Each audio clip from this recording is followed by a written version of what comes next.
い生地です。ということで3年かかったツリーハウスの動画がようやくぼちぼち完成し始めたので、今日から投稿していきたいと思います。で、このツリーハウスは金属と石油化学製品を一切使わない、そして今までの沖縄の職人さんたちの技術を使いながら新しい技術も織り交ぜてやっていこうということで、ニュー沖縄っていうものをテーマに作ったツリーハウスになってます。で、この動画でしか見れない面白い知識がたくさん出てくるのと、あとはこれ協力してくれてるのがツリーフルツリーハウスさんっていう方たちで、ものすごいかっこいいツリーハウスをたくさん作ってる方たちと一緒にやってるので、面白いハウトゥーも学べると思います。で、それと3年前から始めてるので、3年前の幼い記事も見れます。ものすごく動揺して喋ってたりすると思うので、そこは温かい目でぜひご覧ください。それではお楽しみください。どうぞ。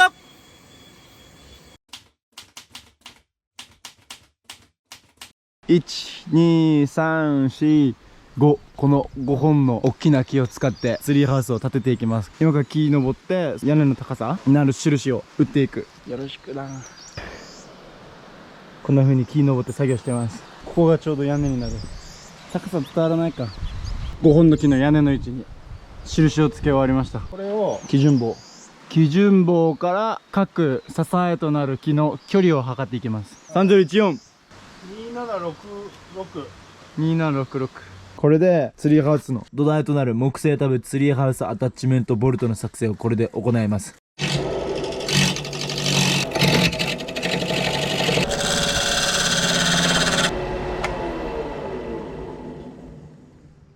おお、いい感じ。綺麗。ここから言うともう少しまだ削ってもいいぐらいあるよね、多分ね。はい、ということで作業してたらこんなに真っ暗になっちゃいました。今日ようやく一番の土台になる部分の作業に取り掛かれたかなという風な感じです。とりあえず完成品作って、それから同じようなものを5本作るという作業に入っていきたいと思います。その後に床作りとか始まっていきますので楽しみです。ずっとやってた木タブ作成が終わりました。約1週間ぐらい同じ作業をずっと繰り返して土台になる部分の木タブ作成が終了しました。次は木と木を止めるビスの代わりになる丸棒を作っていきたいなと思うんですけれども、ボルトの代わりになるので失敗しないようにやっていきたいなと思います。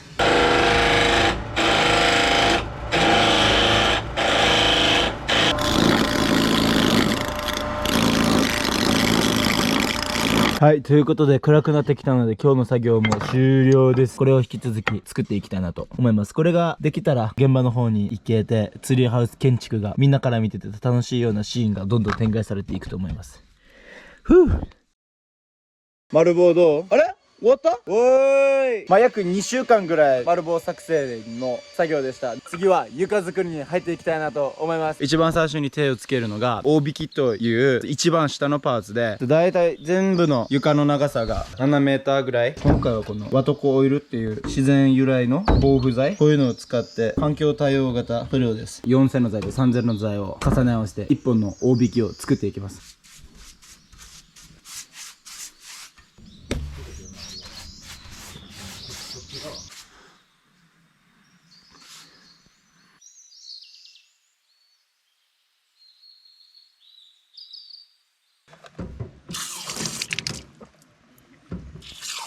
次は先ほど作ったこのガイドを使って穴開け作業という大引きの材と材をくっつける作業をちょっとやっていきたいなと思います。これめちゃめちゃ大事で1ミリのズレも許さんの作業をちょっとやっていきたいなと思います。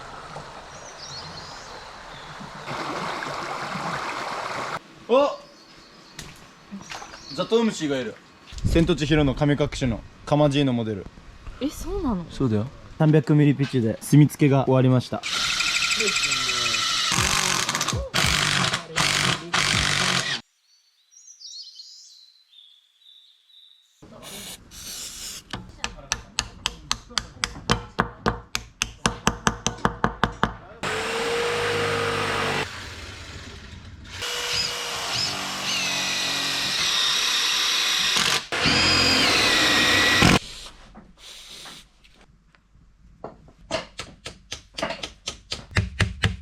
作っていた大引きを2つ重ね合わせると7メートルの大きな材になりました。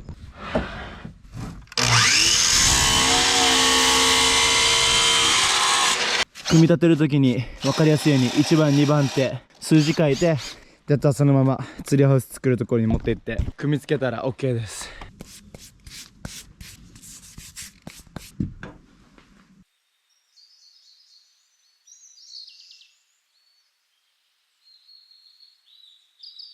うい、終わりました。やっ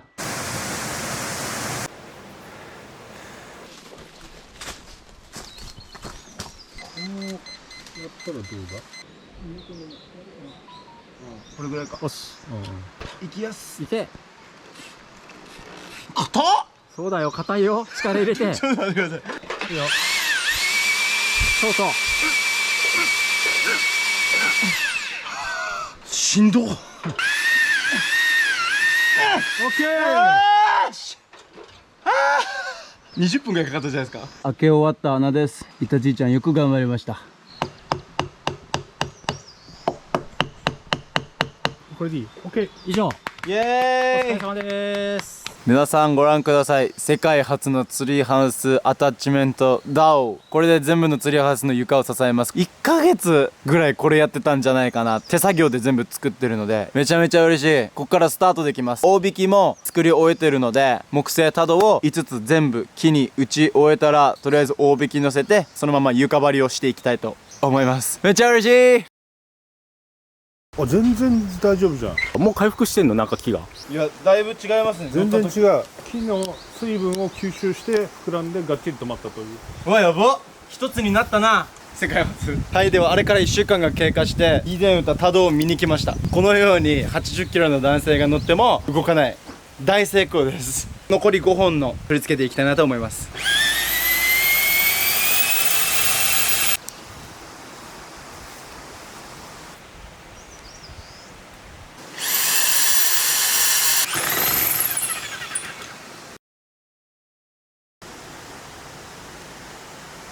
多度と大引きの間にビーズワックスを塗ってます。日本語で言うと蜜ろう、蜂蜜のろうですね。ワックスを塗ることによってわざと滑りやすくしてる。そのままの状態でやるよりワックス塗った方が風とかの影響を和らげる効果があるので、今回は多度と大引きの間にワックスを塗っていきたいなと思います。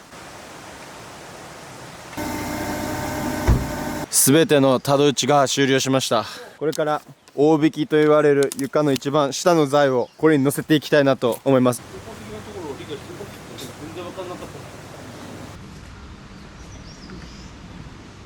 あれ今乗っけていいですか？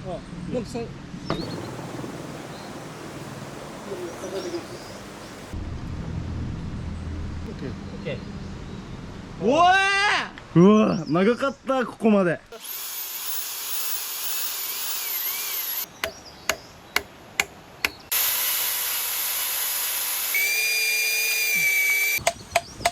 チュンジクチュンジクチュンジクチュンジク。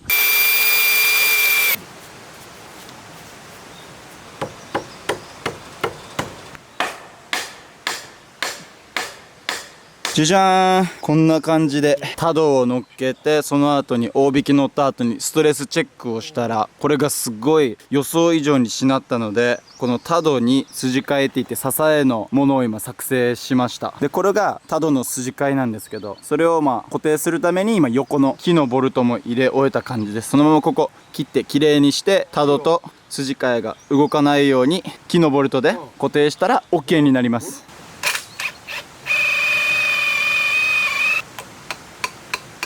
よー、お邪魔します。おー、いいね。もうだいぶ大丈夫ですか？ああ、大丈夫。オーケー、できました。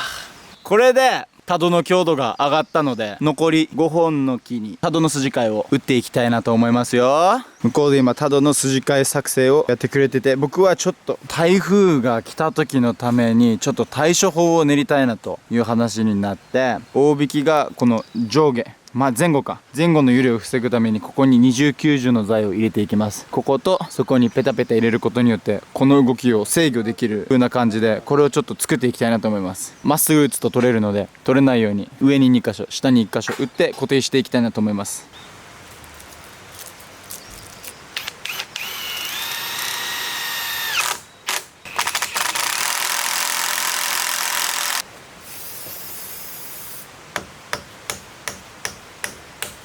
OK、これでツリーハウスの上下の揺れを防ぎます。これを2つやって、あとは反対側にも同じような作ればとりあえず OK です。しっかり台風のこととか風のことも計算しながらやるということが大事ですね。全てのタブの筋替えをやり終えました。また次の工程に移っていきます。